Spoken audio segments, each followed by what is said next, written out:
Et yo tout le monde, c'est Mister DK et aujourd'hui on se retrouve pour une nouvelle vidéo sur X-Car Drift Racing au volant de la Ford Mustang de Ken Block. Cette Mustang, elle est très spéciale en fait. Donc je vais vous parler de deux versions, les deux versions principales, c'est-à-dire la version Racing et la version Drift.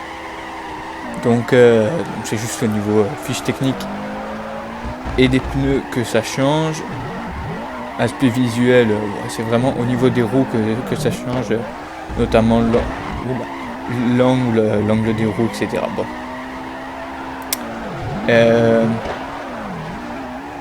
Donc la version Racing, et je vous l'avais dit déjà dans une précédente vidéo, c'est la plus puissante. On a 1000 et quelques chevaux de l'air, 1000 et quelques chevaux et 4 roues motrices. Et le problème, trop de puissance et 4 roues motrices, c'est que ça drift pas.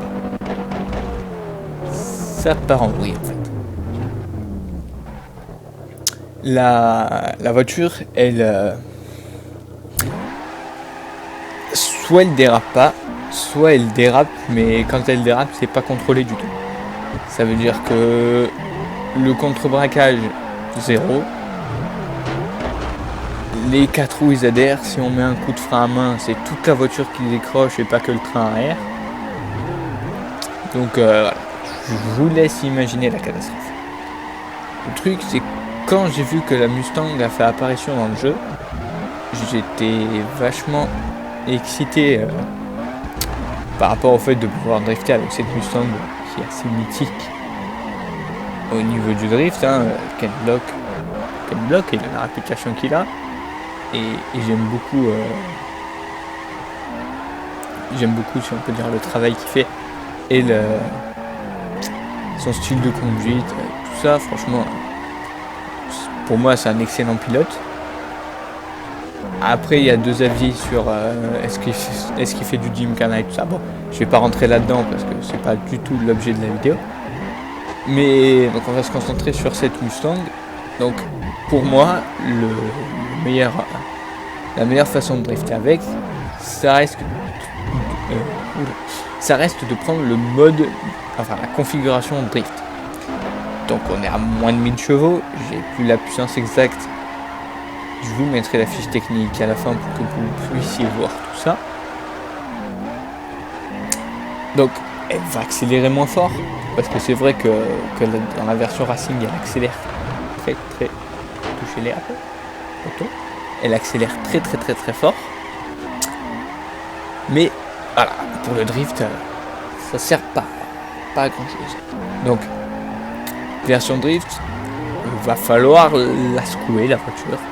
Ça c'est clair, il va falloir la forcer un peu parce que c'est pas de nature qu'elle part. Je vais vous donner un exemple. Je vais arriver dans ce virage. Voilà. Et je vais rentrer en tournant. Bon. Elle part. Mais sans plus quoi. Il y en a où ça part. Vraiment, notamment, je pense à la Silvia.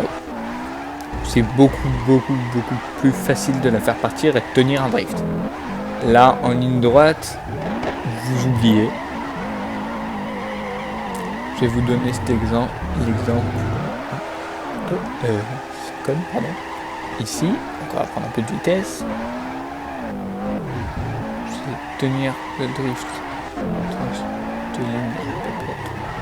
Ouais, encore que là, ça va. Il va falloir trouver une ligne vraiment droite. Vous avez deux choix. Soit vous me croyez sur parole, soit je trouve un endroit.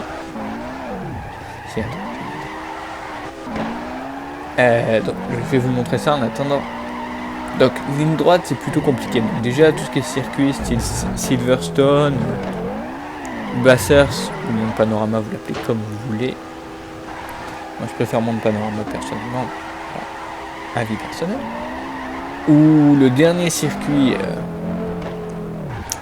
du jeu, donc là par exemple où j'ai testé la GT, là où où j'ai testé la Silvia et toutes les autres voitures avant la GT86, vous oubliez, clairement.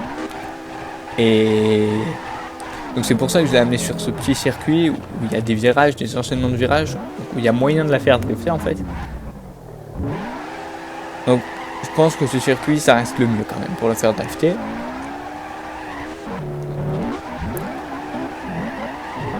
Voilà, donc là vous voyez bien. Ah, la faire. Encore que ça va.